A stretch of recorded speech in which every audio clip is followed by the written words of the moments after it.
think some of you might listen to the Armstrong and Getty show. Oh, yeah. Yeah, some of you? So I'm Craig, the Obamacare lawyer on Armstrong and Getty. I've been doing that. I was just joking with Dominic today, actually, as we were setting up my next appearance is Tuesday morning at 7:15 a.m. And I was joking that I expect a cake and a song and maybe a tribute, because that Saturday will mark 1 year that I've been doing segments on the Armstrong and Getty show. Thank you. So, and if you're a listener, you know that Dominic just had a year anniversary on the show and had himself a cake and had a party and made a song, and so I thought it would be kind of fun to say that I insist the same treatment, damn it. So my job used to be helping companies put health plans in place. Still is, but my job is Obamacare now. So my job is to go out and negotiate with insurance companies to put medical, dental, life, disability, and vision plans in for large employers. My average client has about 700 employees. BB&T Insurance is a nationwide insurance brokerage and a bank. Out in California, we've never heard of BB&T, but if you're on the other side of the Mississippi River, you see the BB&T signs around like you see Wells Fargo signs here. It's a large bank. And I'm an attorney within the insurance division of that bank.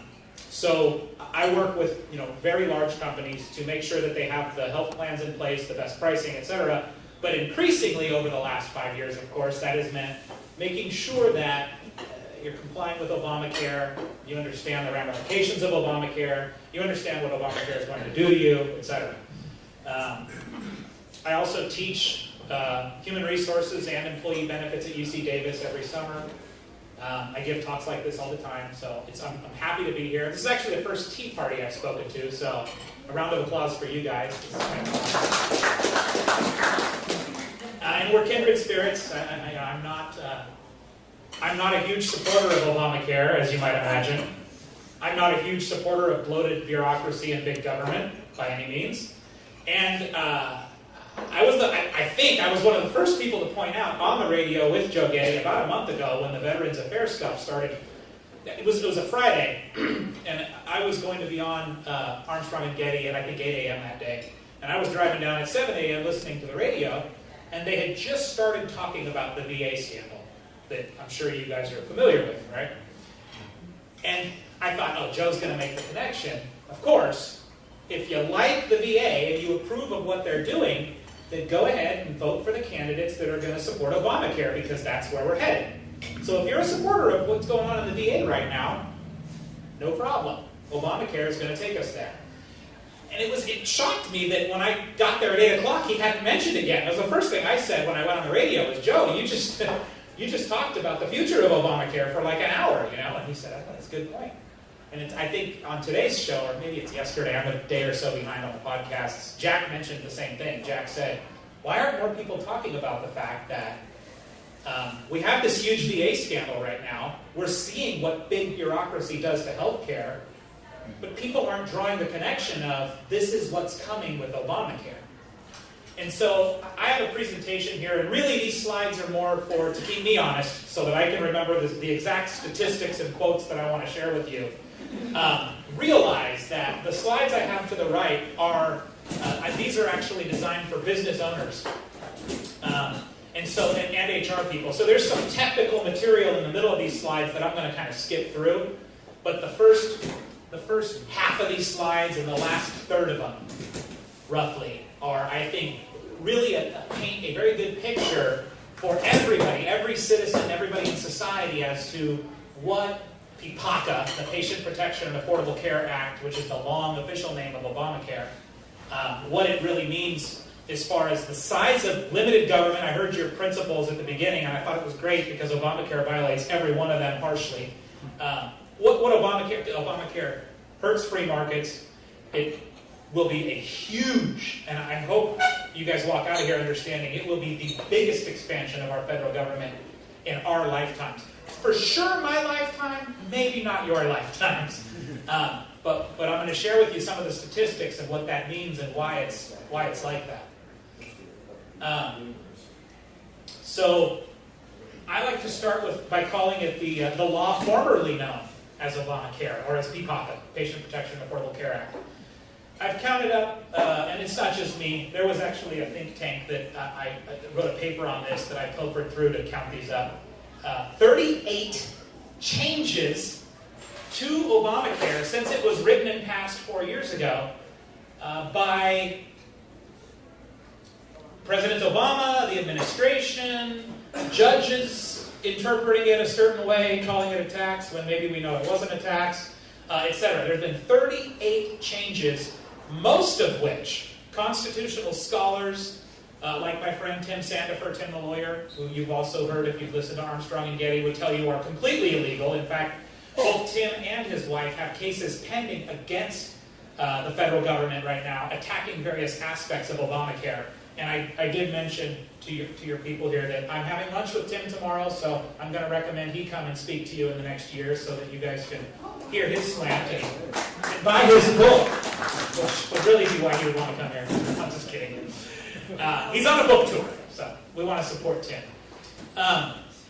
So anyway, the law formerly known as PPACA, which we now affectionately call Obamacare. By the way, I don't know if you saw in the last few months, our esteemed congresswoman from San Francisco has come out and said things like, it's not Obamacare. There's no such thing as Obamacare. She's decided that that's a bad word. I don't think she's maybe listened to her own quotes, because there's great YouTube clips of her going back 3, 4, and 5 years, affectionately calling it Obamacare. And there's video of Obama himself, if you've seen this, saying, I love calling it Obamacare because I do care. Right? So now that it's a political anchor on the Democratic Party, they're trying to get away from calling it Obamacare. But you know what? If it's good enough for Barack to call it that, I'm going to continue to call it Obamacare. I do refer to it as health reform or PPACA or ACA every now and then, but it's all the same thing. Okay, let's start, because I think this makes the most sense, especially, gosh, I love that I'm doing this at a tea party, because this quote I had in there for 6 months before I ever knew I was coming to talk to a tea party. A quote from James Madison, writing in Federalist 62 in 1788. James Madison said, the effects of immutable policy poison the blessing of liberty itself. It will be of little avail to the people that the laws are made by men of their own choice, if the laws be so voluminous that they cannot be read, or so incoherent that they cannot be understood, if they be repealed or revised before they are promulgated, or undergo such incessant changes that no man knows what the law is today or can guess what it will be tomorrow. So let's go back one time. How many changes have we had to Obamacare illegally? 38. 38, okay. So James Madison was a sharp guy, like 240 years ago or so. He was telling us what to watch out for with PPACA.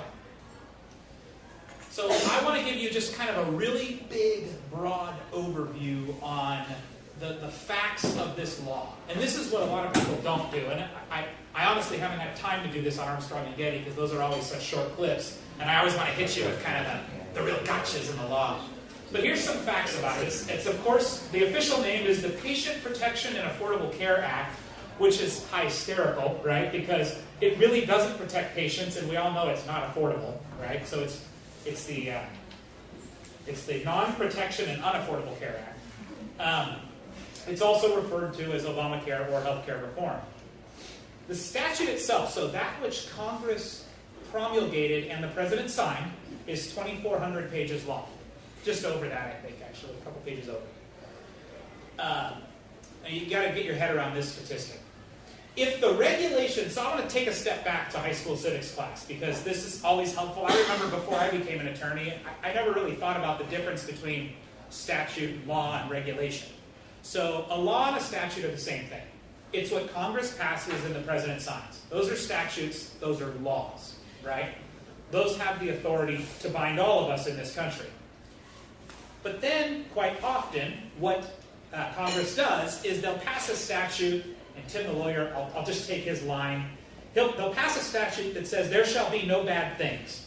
And there shall henceforth be an agency that says this agency will make sure that no bad things occur.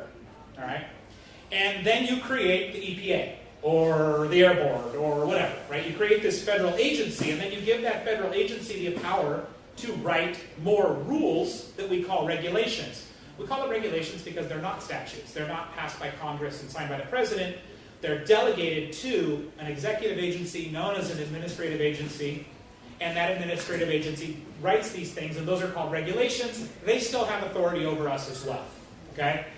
Now, if a regulation and a statute ever disagree, right? If in other words, if you mandate to HHS, for example, Health and Human Services, which is the main agency overseeing Obamacare, actually that's another, overseeing Obamacare, HHS is the main one, but we also have the IRS, the DOL, and CMS, Centers for Medicaid and Medicare. So you actually have 4 agencies involved in Obamacare. HHS and IRS are the primary 2. So if you delegate to HHS to write more regulations helping businesses and citizens implement Obamacare and understand it, if you ever get to a point where a regulation that they wrote is counter to the clear statute, the clear intent passed by Congress, then the legislation gets thrown out, the regulation gets thrown out and the statute takes control, right? You can't have the EPA, for example, making up rules that are completely opposite of what our statutes say. That's happened, and court cases have occurred, and the EPA has been slapped down in some of those cases. The same is going to happen with Obamacare in many cases, and that's what you're seeing with Tim Sandifer's lawsuits and various other lawsuits that are going on. So we got to get our head around, there's a statute, right? And then there's regulations, okay? So you say, well, how many pages of regulations do you get after you have a statute? And it varies depending upon the complexity of the statutory topic. But the best analogy we have for Obamacare would be Medicare and Medicaid. So, if the regulations implementing the statute hold to the same ratio of regulations to statute that we had with Medicare and Medicaid when that was passed, okay, we will end up with 140,000 pages of Obamacare when it's all said and done. Now, are we there yet? No. We're somewhere between 30 and 40,000. So we got a long way to go. This thing's going to keep rolling out over the next 5 years. More regulations are coming, and we're going to be looking at 100 to 150,000 pages. Hey, what was it that Madison said? If the law is so big, we don't know what the hell it means, right? 150,000 pages. All right. It will cost over $1.5 trillion when it's fully implemented, and that is a Congressional Budget Office revision this last March. When they passed it, by the way, remember our esteemed president and his partners in making our lives better, Nancy Pelosi and Harry Reid, they worked really hard at massaging the numbers and making sure that CBO had the right information to ensure that it was under $1 trillion. And so it was $900 billion or 0.9 trillion. And then immediately after that, of course, new information became available, and we're up to 1.5 trillion right now. They revise that every March, by the way.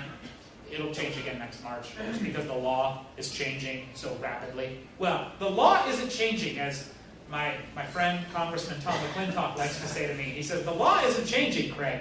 The president's trying to make changes, but the law's not changing. And it's a super valid point, because we talk about these changes to Obamacare, but remember, the statute that the president signed hasn't changed. It's just these administrative agencies that he controls that have decided to put new spins on it because what was happening may not have been politically feasible for them, right? May not have been something good for them to get reelected. So in 1965, government experts projected that in 1990, a short 25 years later, on an inflation-adjusted basis, Medicare would cost $12 billion. Okay, so the best and the brightest of our federal bureaucrats told us Medicare was going to cost $12 billion. Well, they were off by just a wee bit. In fact, it was $107 billion. Okay, so we're telling you Obamacare is going to cost $1.5 trillion, But we know that if we use our government's track record on projecting healthcare costs, we're going to be off by, what is that, a factor of almost 10, right? So, yeah, maybe it'll be like 12 trillion. Ah, there's our friend James Madison again. You can't think about him enough as we go through this. It will be of no avail to the people if the laws are so voluminous that they cannot be read, or so incoherent that they cannot be understood. Hey, no problem. Just read the 150,000 pages. Not a problem at all. Okay, so just another statistic to help you understand this. The Federal Register, now this has nothing to do with Obamacare specifically. The Federal Register is a document put out every business day by the federal government, and that register is a catalog of every single federal rule that came to be that day. So, or the day before, really. So it'll be like statutes that were passed, federal court cases, executive orders of action, regulations, all of it. All of it goes into the Federal Register, okay? Well, the Federal Register under George Bush started to explode to unmanageable proportions, and under Obama, it's continued. So last year, just in 2013, there were 80,000 new pages. Now remember, that's just new stuff. That's not like we have 80,000 pages of laws. No. That's that in 2013, we added 80,000 pages of rules and regulations taking away your freedom, your liberty, and your tax dollars. That means that on an average weekday, once you take out vacations and holidays, and I use private vacations and holidays, not federal government ones, because then we'd get really screwed up on the numbers. That means that you, if you're just like a business owner and you want to stay abreast on all the federal rules and laws and regulations, you would have to read 330 pages a day of federal code. That's easy to understand, right? That's why I got Madison off to the right there. Healthcare reform, Obamacare, creates 20 new federal taxes and fees. Everything from tanning salons, flexible spending accounts, maximums, robust plan taxes, premium taxes, insurer risk corridors, otherwise known as bailouts that we've talked about on Armstrong and Getty, Medicare increases, investment income taxes, RX taxes, device taxes, the list goes on. There's even a black liquor tax in Obamacare.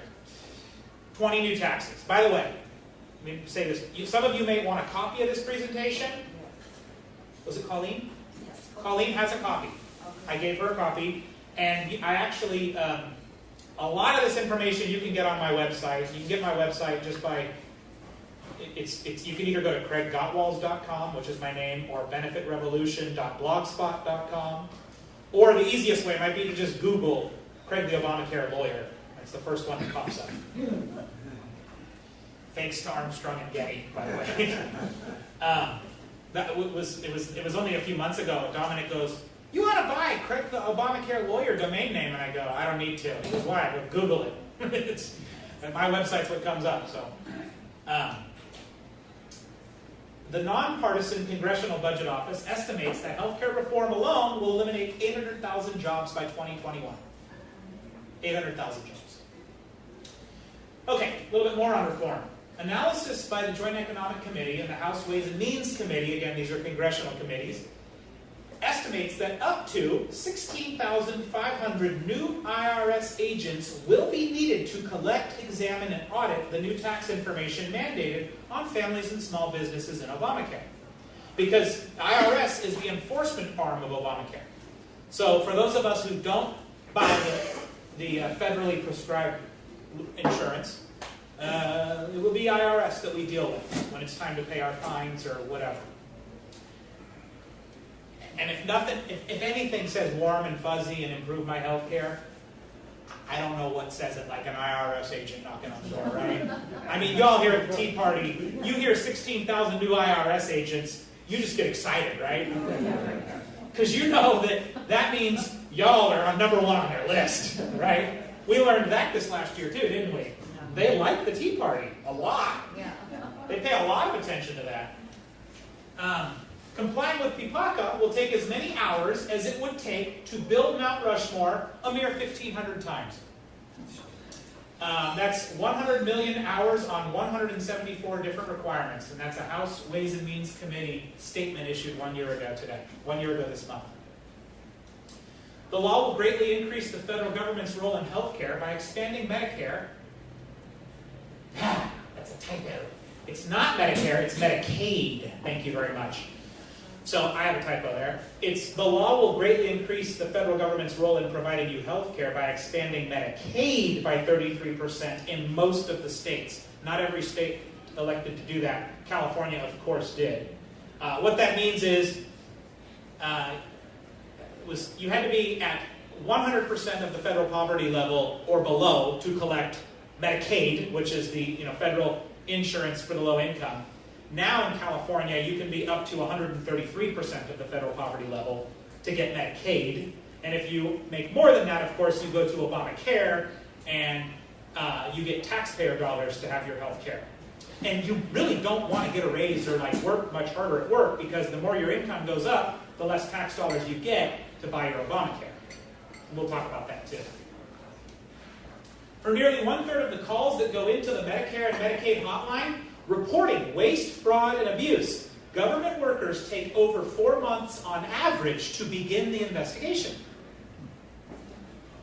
Now, I remember pulling that stat about a year ago, actually, for a presentation I did, and thinking, wow, that's hard to believe after the VA stuff we've heard. It's really not that hard to believe, is it?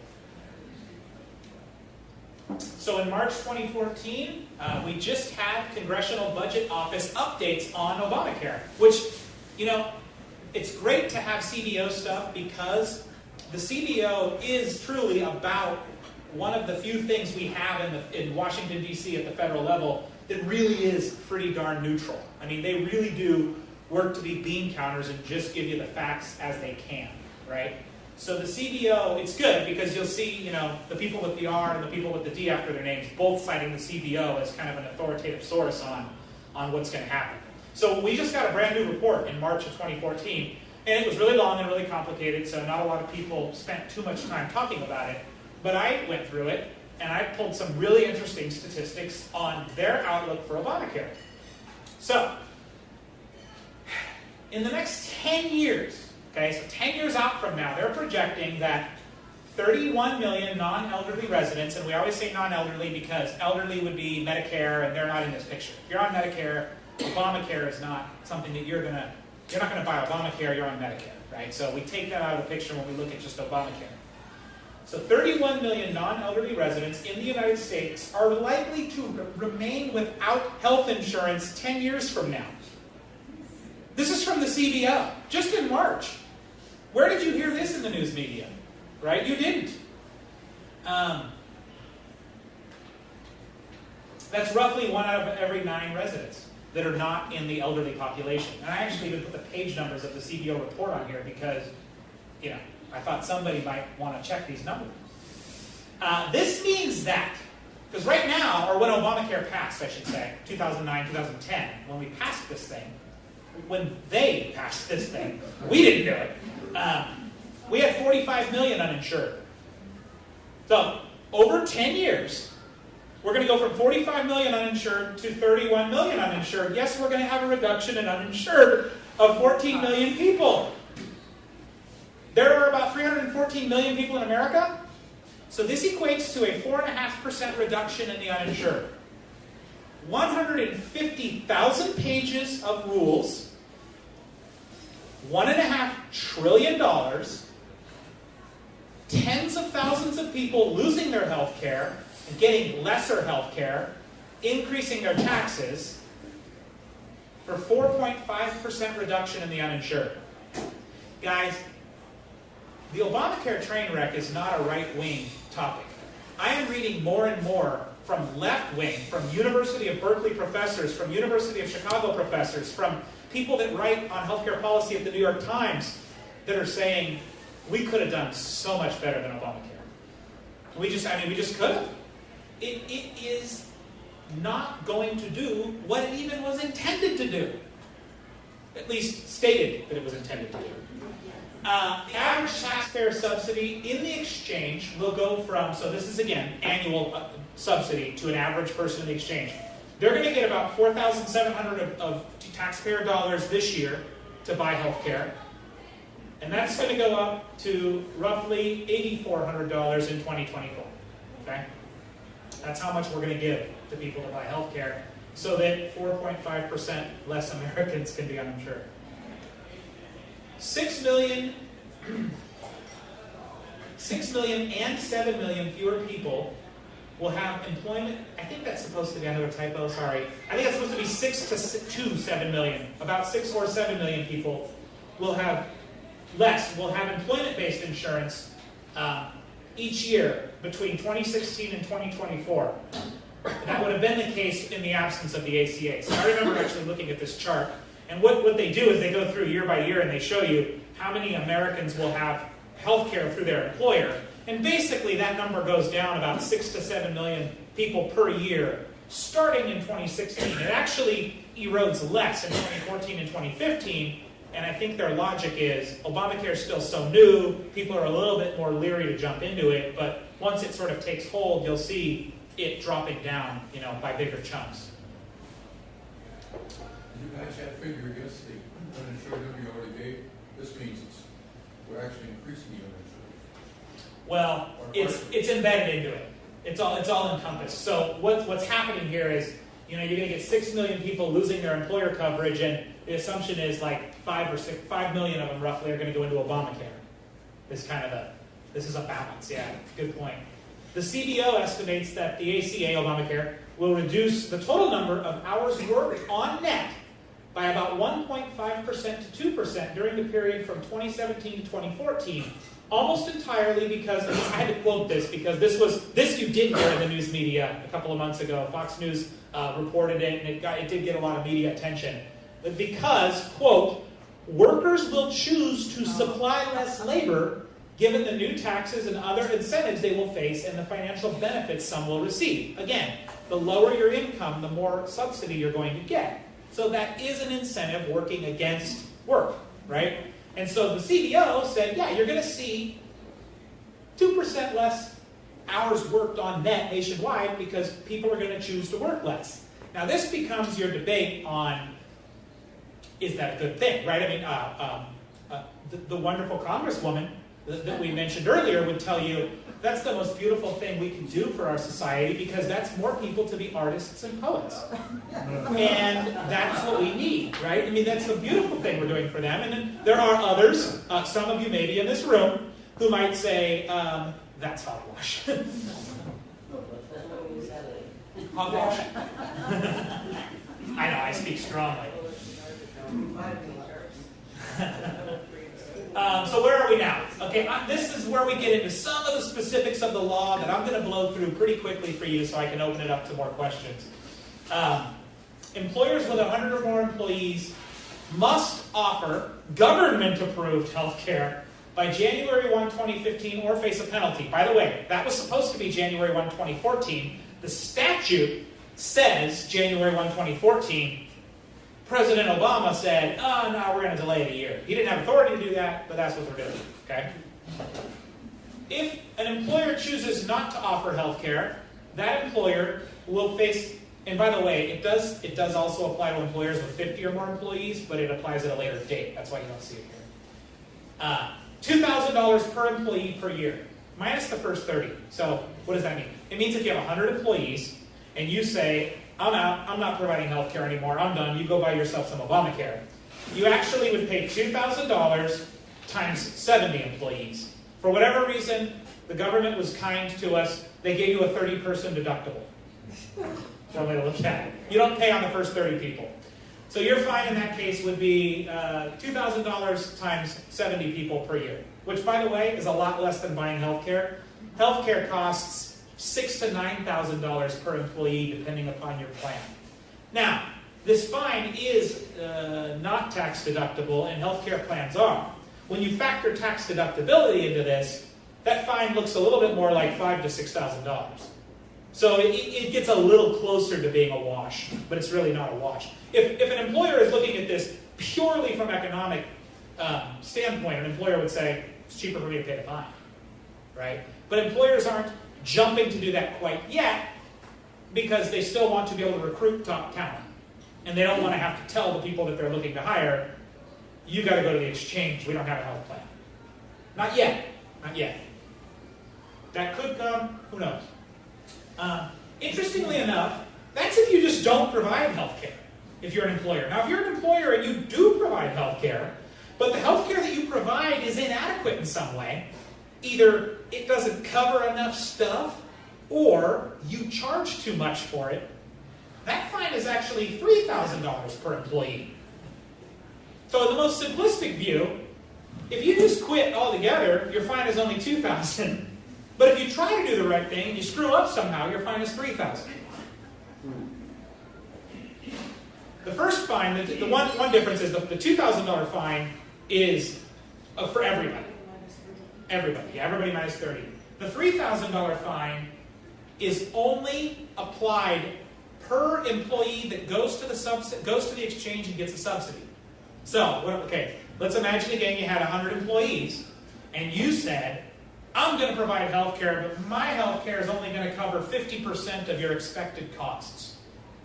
The law says it has to cover 60% of your expected costs, right? So you're providing an inadequate plan according to the federal government. So if just 10 of your employees say, this plan's inadequate, and they go to this covered California, and they apply for subsidies, and they get those subsidies, then you would be fined only on those 10 people. So that's why this $3,000 looks like more, but it could be less, if that makes any sense.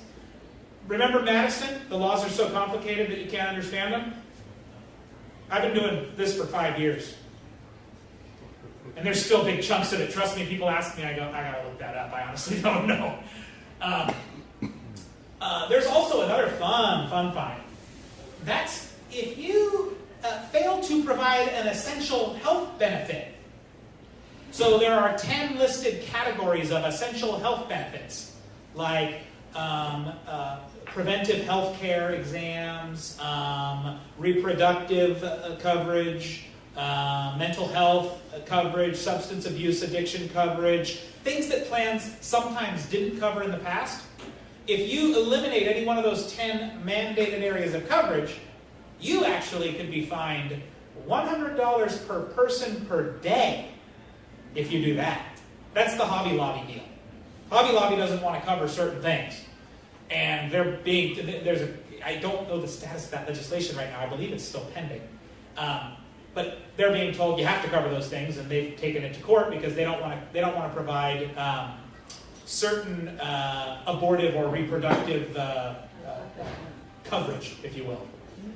And so if they lose that case and they say we're not going to provide certain birth control methods, okay, they could actually be fined $100 per employee per day. They have thousands of employees. It puts them out of business. I mean, it's just prohibitive. Now, there are caps on that. The cap on that, I believe, is the upper cap. So in other words, instead of, we're going to fine you $10 million, the cap is 10% of your annual healthcare spend, which is still a huge fine, right?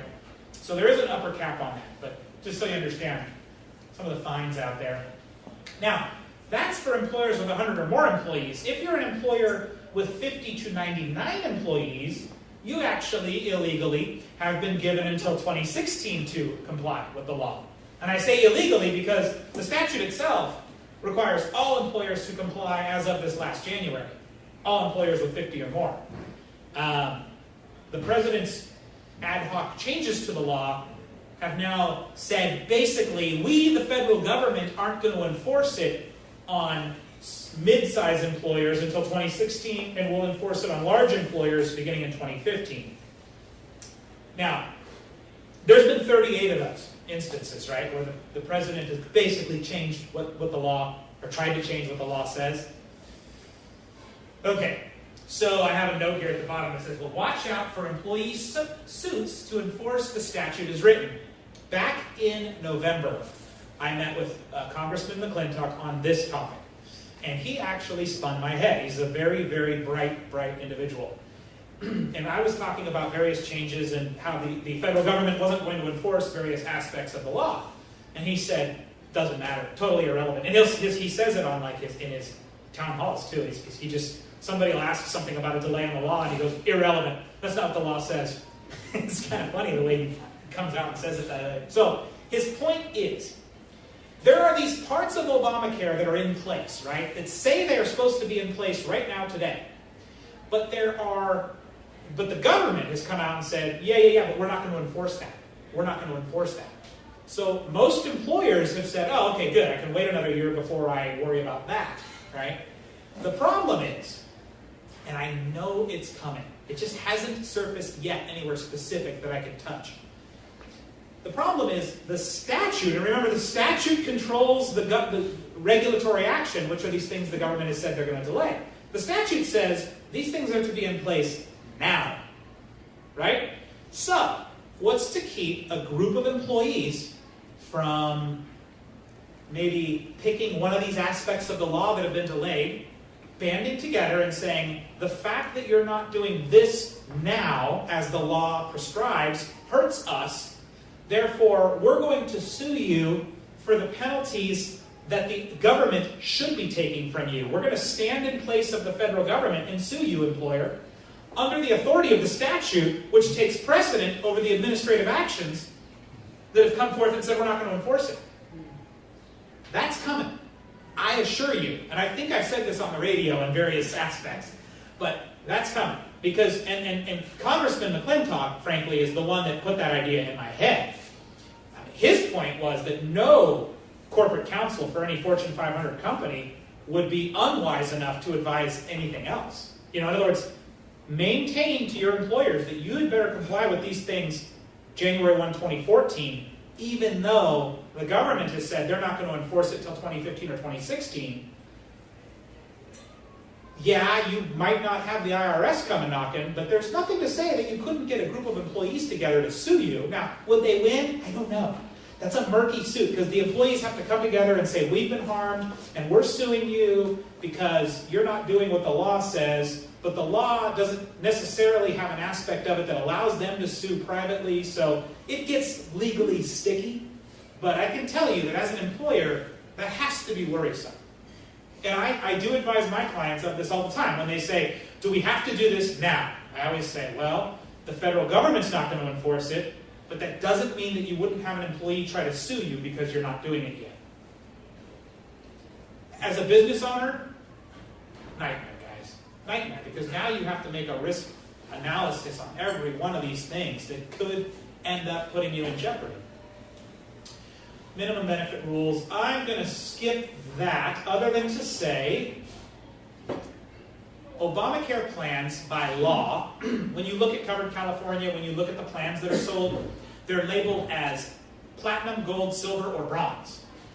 And what bronze is the lowest plan they're supposed to be allowed to sell you. And bronze plans, what that means is that those plans have a 60% actuarial value. And you say, well, what the heck is that? That's just a real fancy way for saying that on average, over a population, the plan will cover 60% of your expenses. So the easiest way to think about that would be to say, I went in, I got a few stitches, it cost $1,000, the plan pays $600. That's the simplest. If the plan doesn't, on average, pay 60%, it's not a bronze plan and it's an illegal plan. And that was to get rid of some of these things we had in the past called mini-meds, where plans might have only paid half or 40% of your expenses. Those are now illegal, although there have been Democratic and Republican efforts in Congress to get another tier added below bronze. Copper is one suggested. Copper was one they suggested. I suggest plastic. Plans that only pay 50%. Right now they're illegal, but it wouldn't surprise me to see maybe the R's and the D's get together and actually allow for copper.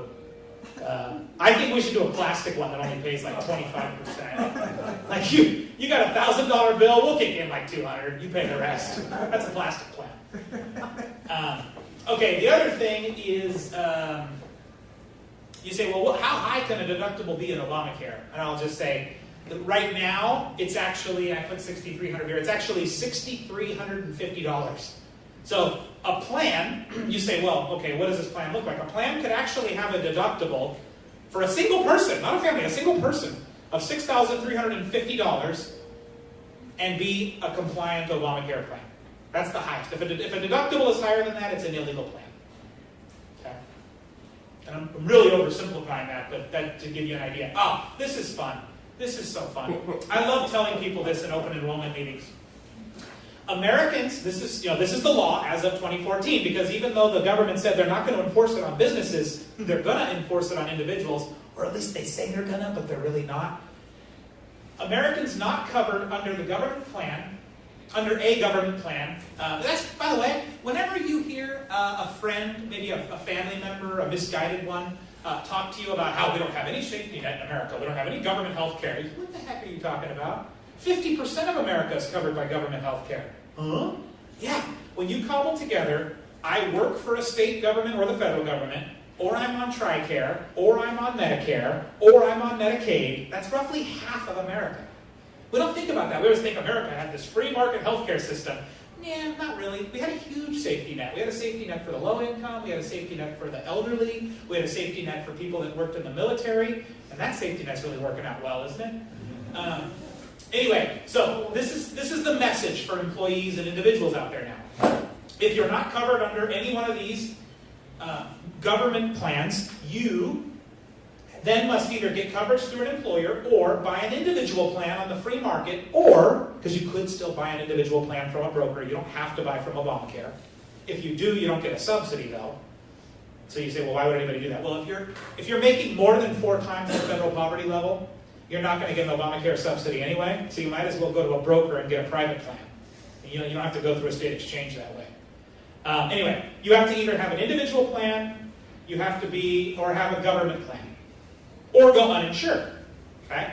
Now, if you go uninsured, the message you've heard all along is, you will be fine. There will be an individual mandate. We had a Supreme Court case on this, remember? What, 2-3 years ago? In June? I guess it was 2 Junes ago. We went to the Supreme Court of the United States to determine whether or not it was legal for the federal government to force you to buy a private product, namely a health insurance plan. And it got all the way down to 4-4 in the federal government. 4.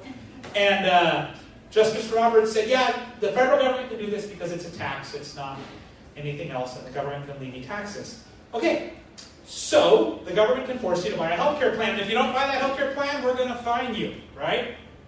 Now, President Obama and his administration spent hundreds of thousands of hours and your dollars to take that case to the Supreme Court and win it so that he had the right to fine you if you didn't buy health care, right? And then, this actually all came down in July of last year, and I remember going on the radio and just screaming my head off, and now you're just starting to hear people talk about it, that the government listed exemptions. So, here's what's going on, right? Obamacare, to pass and to look budget neutral, to at least get within $1 trillion of budget neutral, Obamacare had to say, well, we're going to fine businesses that don't provide it, and we're going to fine individuals that don't buy it, and we're going to use all those fine dollars to help provide the subsidies for the people that do buy it, right? Okay, well, so, and the Democratic Party, of course, was the proponent of Obamacare. So the Democratic Party went to the Supreme Court to fight for the right to fine you for not buying health care. But then when it all came down to it, as elections start to approach, these midterm elections that are coming up specifically, Democrats really aren't that excited about running on Obamacare and making sure the IRS comes a knocking on your door to collect fines if you decide you don't want to buy health care. You see, that's really not a position Democrats want to be in. So, very quietly, through the regulatory process, in July of 2013, the Obama administration announced 22 exemptions to the individual mandate. Okay? Now, people will tell you, and this is great, the media is so complicit in this, because the media will tell you things like, oh, there was only 9 exemptions. And there were. The first list was 9. There was 9 things that could get you out of buying health care. But the 9th one said, or an undue hardship. We will later define what an undue hardship is. Then a few weeks later, they came out with the list for undue hardship. That had 11 more, or 13 more, I think, actually. Gets you to 22. There's actually 22 ways you can not buy health care and not get fined. And there's a bunch of forms on the federal government site right now you can fill out, and then you don't get fined. So, What does that mean? It means that less than 2% of the population will ever pay one of these fines. That's CBO itself. 1.9% of the US population will ever pay an individual mandate fine. Yet, we went to the Supreme Court and we wasted how many hours and dollars to fight for the right to fine you? Then, because fining you really politically kind of became uncomfortable, we decided to put in 22 back doors so that you could get out of being fined. So would you like to know some of my favorite exemptions to getting out of being fined? One of them is that now you can just simply fill out a form that the government has on its website that says that you in fact did try to buy you some Obamacare, but the website wasn't working. That's your hardship. And Tim the lawyer and a few of my other friends were quick to point out that, well, isn't that just special? The hardship for buying Obamacare was Obamacare, right? So that's one way. This is my other favorite one. If you have received a shut-off notice from a utility company in the last 6 months, so I didn't pay my X-Corp utility bill for a month or two. I got me a shut-off notice. I paid the bill, and I kept the shut-off notice, and I filled out my form. You see? I even called that company and said, hey, by the way, if I don't pay my bill and you send me a shut-off notice, does that get reported on my credit report? And they said, nope, not until we actually shut off your power do you get a credit report hit. So I generated myself an Obamacare exemption, and you can do the same. And you know, the administration loves when I go out in public and say things like that. Do I have any of them? Oh, I don't have them listed. There are so many good ones, guys. If you have recently been the victim of domestic violence, you don't have to buy Obamacare. Now, I have no idea what that has to do with healthcare.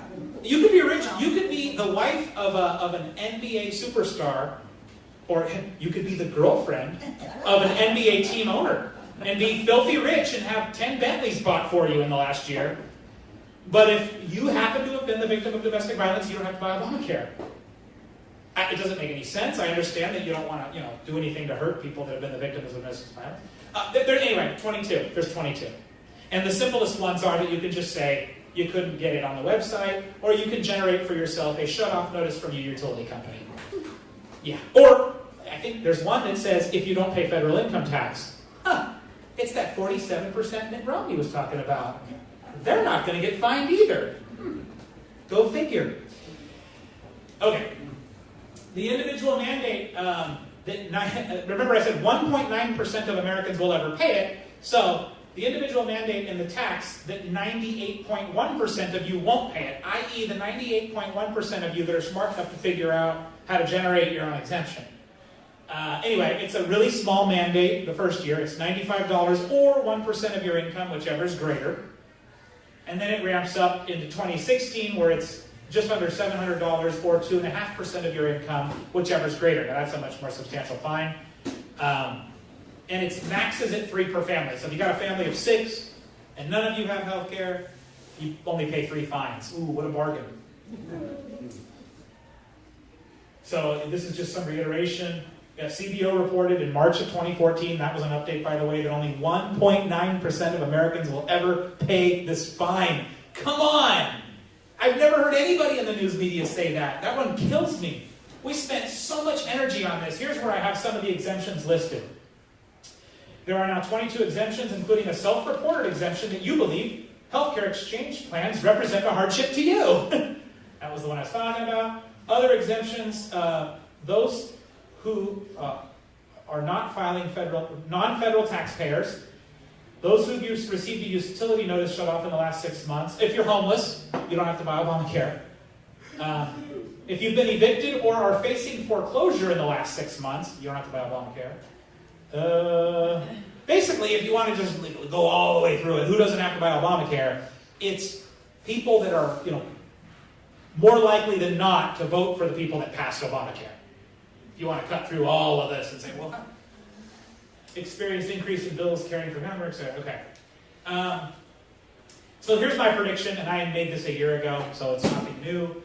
As of November, as the November elections approach, this mandate will be proclaimed unenforceable, or it will be repealed, or at the very least, they'll come out and they'll really robustly explain these exemptions. Because the last thing anybody wants to do running for office in November is have people thinking about getting fined by the government for not buying mandated health care. So I think the individual mandate, I mean, it's already been neutered, but I think it's going to be officially repealed at some point. And you say, well, what does that do to the bill? It just makes it that much more unaffordable because you're not going to collect that revenue, but you're still going to give out all the subsidies. So as I like to say, it's just a little decompression on the gas pedal as we careen off the cliff of fiscal responsibility. You say, well, an employer has to provide health care, and that health care must be affordable. It's the Affordable Care Act, right? Affordable is defined as employer charging employee no more than 9.5% of household income. Okay? So that's a problem because the statute actually says no more than 9.5% of household income. I remember sitting on a conference call where Assistant Secretary to the Department of Labor, and I believe her name is Phyllis Borzi, back in March of 2012 or 11, one of those years, a bunch of people like me, a bunch of attorneys interested in the law, sitting on this conference call where she proclaimed, yes, we know this is unenforceable and we're frankly not sure how we're going to deal with it. You say, what do you mean? Well, it's actually illegal for your employer to ask you what your household income is. But your employer, you see, can't charge you any more than 9.5% of your household income for your health insurance without violating Obamacare. So clearly, people who wrote this had no idea what the law was. And the people at the DOL did. They were like, I don't know how we're going to enforce this. So creatively, 6 months later, the IRS wrote a regulation that said, oh, you can substitute W-2 income for household income. See, the difference being, I know as an employer what I pay you, but I don't know what your spouse makes and what investments you have, right? So the bottom line is, you can charge as an employer up to 9.5% of the cost, up to 9.5% of a person's wages for their health care.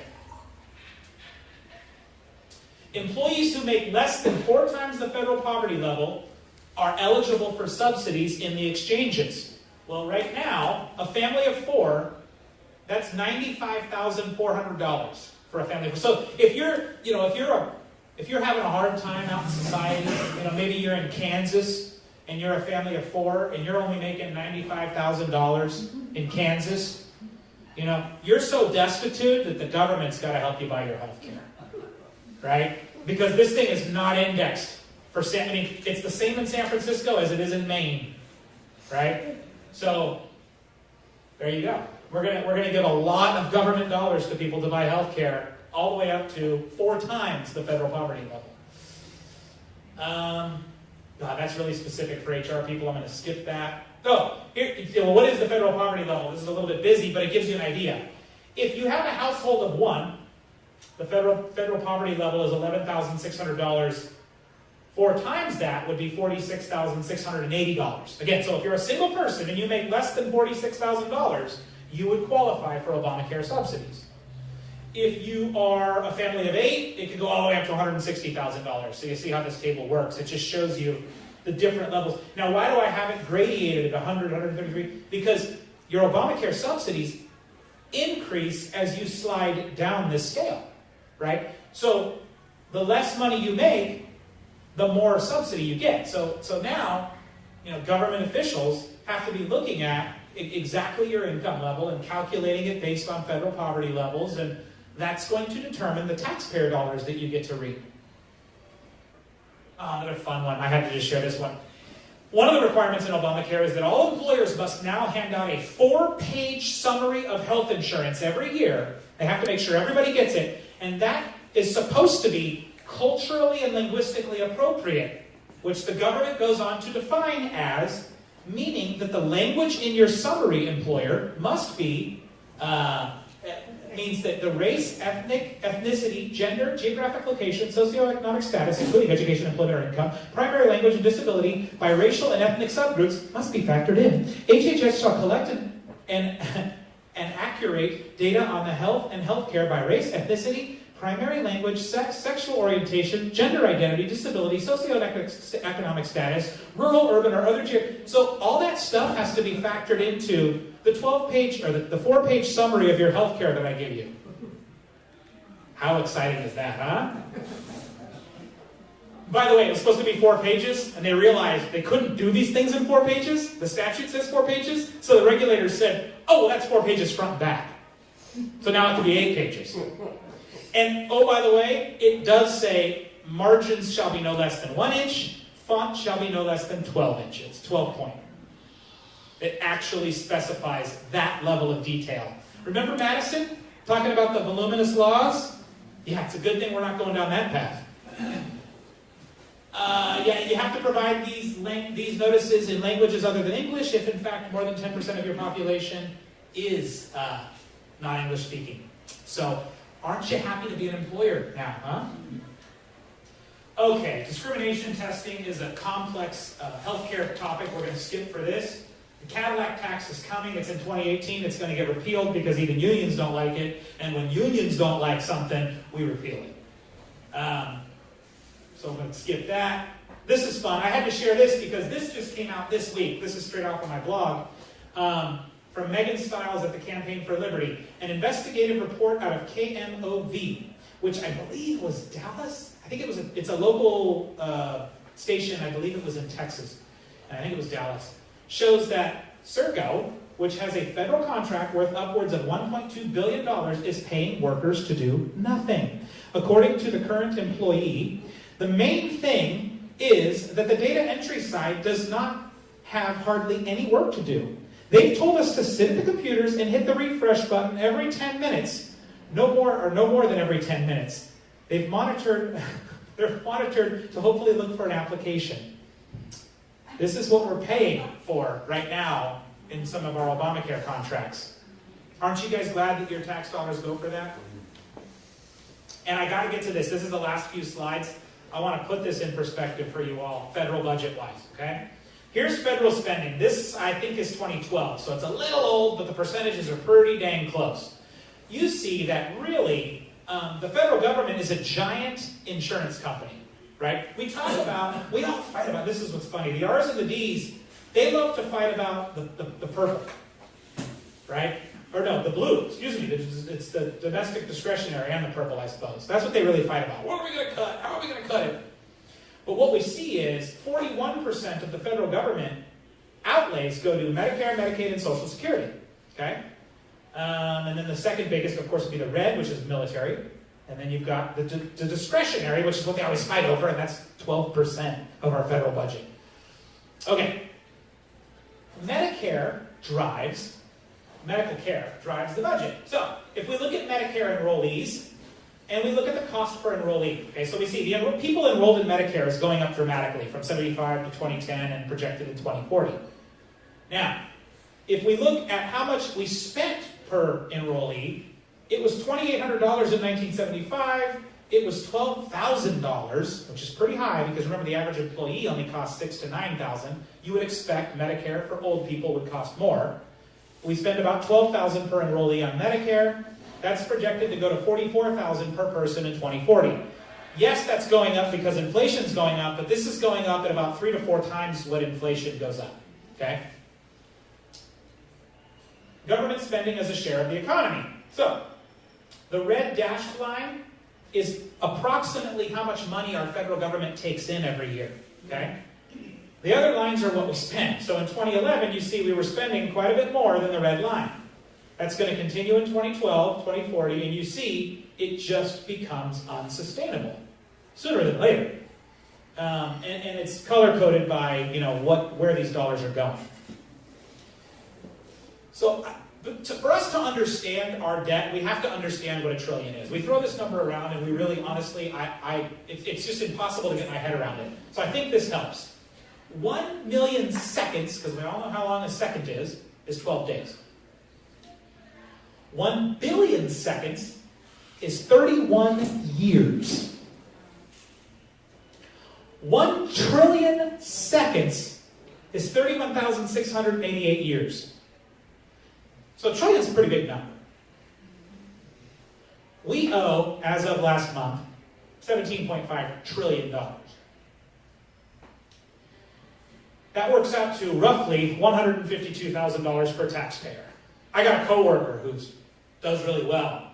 He said, man, I'd take that deal right now. I'd slap down my 150 right now and let me out for the rest of my career. And I thought, that's pretty smart, actually. If I could just get out of paying federal taxes for the rest of my life and kick in what I owe, my share, you know.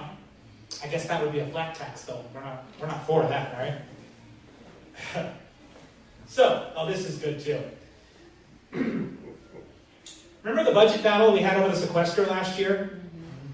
And remember how people were going to die in the streets? Remember we had the sequester. In fact, it was tough for me to get to work that day the sequester kicked in because I had to climb over all the dead bodies and the starving and the babies were crying. I mean, it was horrific. We darn near shut the country down. Well, here's what the sequester looked like. There's your federal spending in trillions. See the little red that I circled there? That was how much we cut in the sequester. You can't even really see it without a magnifying glass. But you see what we're spending, and that little red dot up there, that's what we cut. And you know what? It's amazing we're all still here today, having to have cut the federal government so dramatically. Really. I mean, it's a testament to our hardiness. Okay, let's bring that home. I want to bring that home. Remember, I mean, this dominated the news media for like 3 months, 2 months. The sequester, the evil Republican, the Tea Party. You evil Tea Partiers. You were trying to collapse the government. Do you see that dramatic cut you were trying to make? Let's help put that in our household budget, okay? Let's assume that your husband promises he'll cut back on his diet to lose weight. He's currently eating an average amount of 3,000 calories a day, right? Your husband consumes 15 calories less per day. He does this by reducing his daily meals of burgers, pizza, and donuts by eating 2 less almonds per day. That's the equivalent of the sequester in a calorie format. Because the sequester as a percentage was 1/2 of 1%. 1/2 of 1%, and we almost collapsed our country. And your husband, well, he's going to lose weight by 2 less almonds per day, which is 1/2 of 1% of his daily food intake. All right? Now, to be fair, we're gonna do this for the wives too. Your wife promises to spend less to help ease the family budget problems. You currently owe $10,000 in credit card debt. Boy, you're in current. That's like an American family that saves under current terms, right? I mean, that's good if you only owe $10K. In order to help pay off that debt and do her part, your wife agrees to reduce her annual spending by one $4 cup of coffee at Starbucks per month. That's right, your wife is going to have 1 less Starbucks. Instead of 30 Starbucks, she's going to have 29 in the month of June. She's going to do her part to bring you into budgetary fiscal responsibility, as you guys call it. And that's it. That's all I got. Thank you guys very much. You've done a kind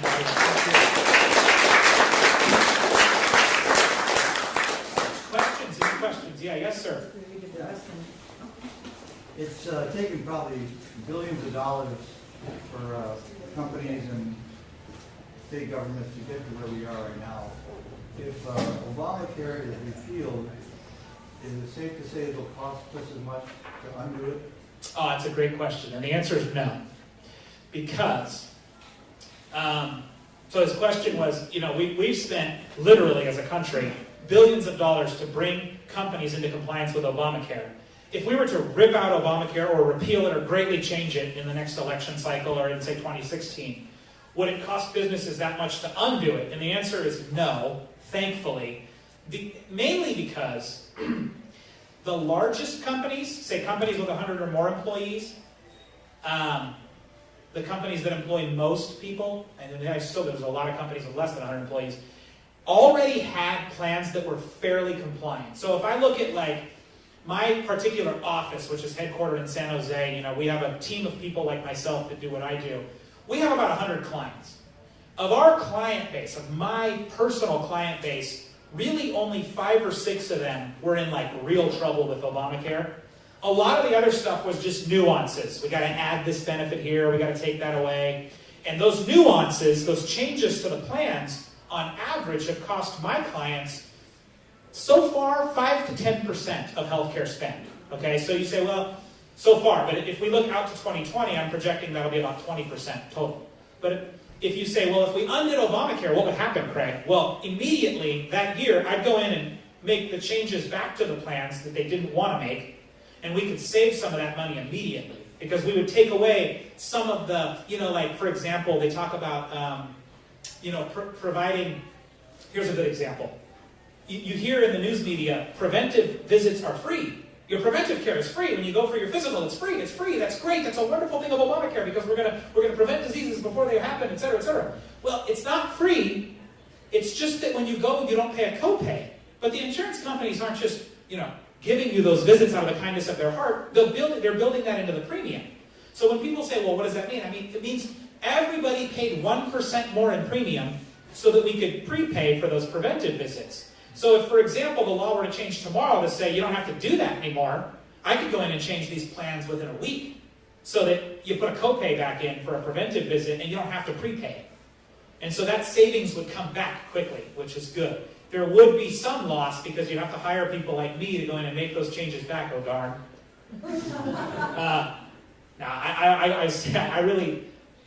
I fought Obamacare from day one. I mean, yes, it's kept me busy, but I was busy before it. I was just busy on more productive things. Yes, sir. I recently saw that report that those people who are getting subsidies, if they get an increase in their income, will have to repay the subsidies they received. Is that true? Yes. Yes, and that's another great question for those that couldn't hear it. He said, hey, people that are getting subsidies, if they get a raise halfway through the year, they might have to pay those subsidies back. And the answer is yes. I actually talked about that on the air with Armstrong and Getty November, December. And it's funny because I'm just now seeing it. That was in the news this week. Somebody was talking about that this week. I don't remember where I saw it. And that's absolutely true because your subsidy is tied to your income level. So if you end up making more than you thought you were going to make, you're going to owe some of that subsidy back. And of course, some people aren't going to have that money, and that's going to be a real tax problem for some people. And that's also why you get into situations where somebody might say, please don't give me that raise this year, sir. I'd rather have that raise next year because I'm going to lose X subsidies. Yeah, that is true. Mine's sort of a two-part. Like probably other people here, I have Senior Advantage with Kaiser. And I'm wondering why when I went to the emergency and when they were there for hours, I wasn't billed. And when you see the impact on Kaiser as time goes by and they get all those extra people in a show like it's supposed to be 200,000. That's what they were figuring over all the Kaisers. Yeah. What's the impact? What's the impact to Kaiser? It's a good question. So her question is, what? I've Senior Advantage. I go to the emergency room. I'm paying. And then, what's going to happen when 100, 200,000 more people hit Kaiser? Well, I can tell you what Kaiser would say, because I work with them all the time. And it's true. They are building faster and more than any other healthcare provider in the state. I mean, there's a Kaiser project in every major city where they're expanding. So Kaiser is one of, and Blue Shield to a degree, there are a couple of the providers that have really embraced Obamacare and really worked hard to try and accommodate the influx. And frankly, the way Obamacare is set up, Kaiser is one of the health delivery systems that I think will be affected the least because it is a closed HMO. It has a lot of advantages for efficiency. The doctors and the nurses are employees, so the employer can really control a lot of how they do things.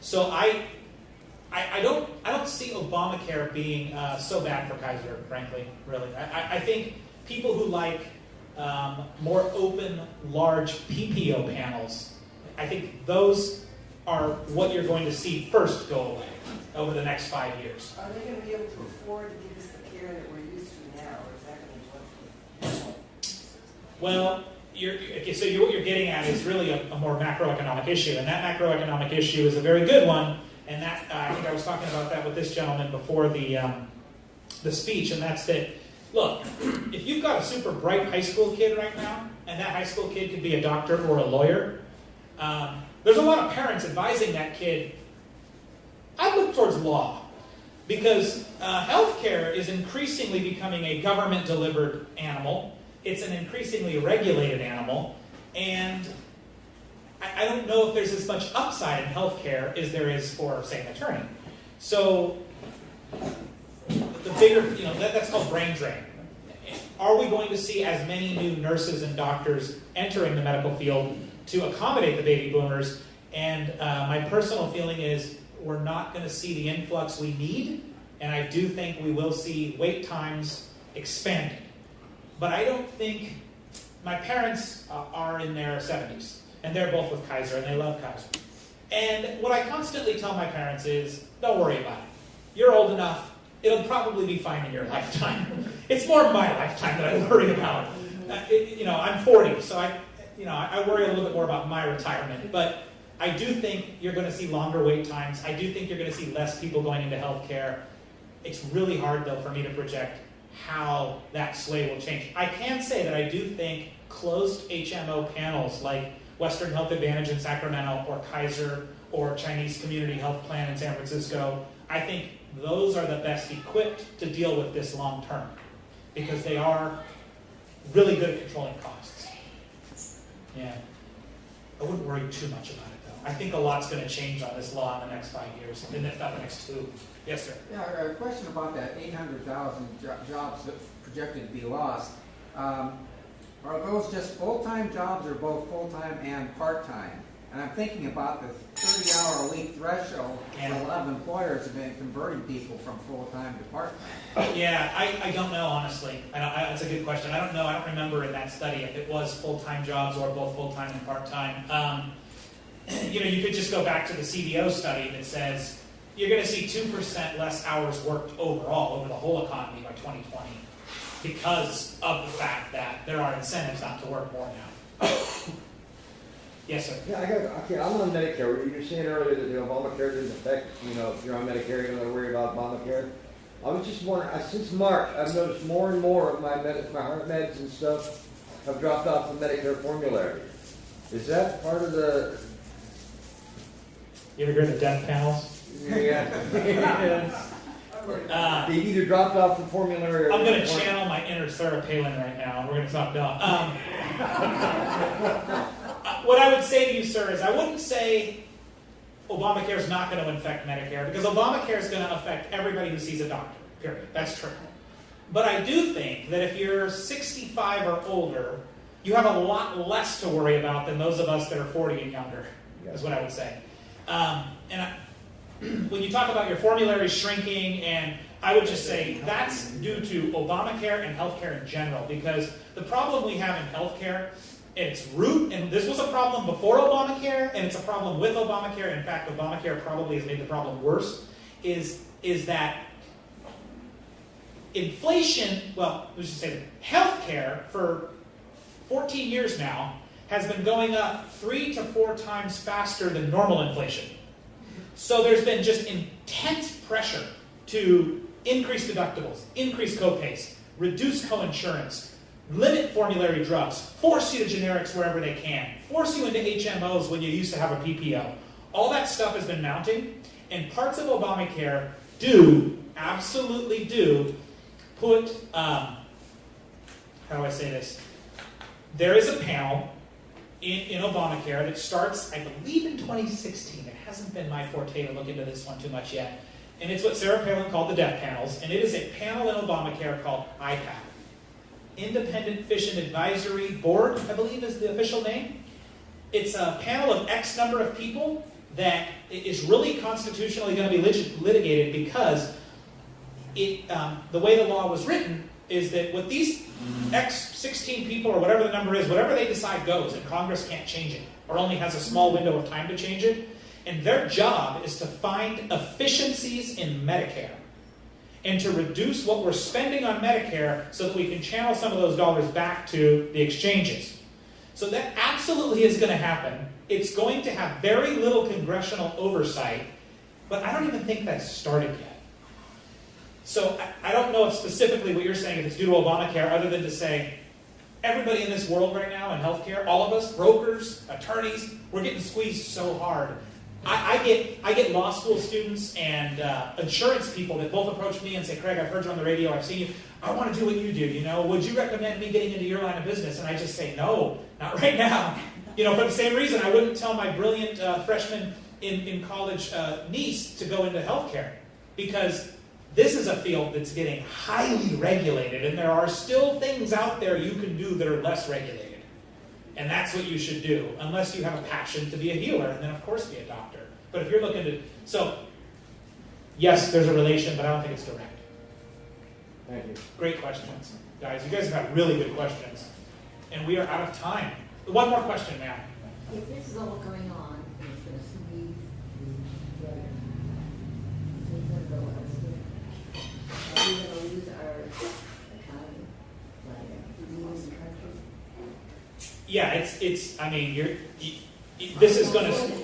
What this is going to do, if Obamacare lasts, you're going to see 7,000 to 10,000 less employees covered by employer plans every year into eternity, until we get into 2025, 2030, where most people have a government plan and we don't have private health care, and that part of our economy just dissipates. I can't say goes away entirely, because even in Obamacare, the way it's set up now, if it stays that way, you do have the government paying private doctors like Medicare, so you'd still have a government-private complex, for lack of a better. So why would he stay here in America when he goes to America?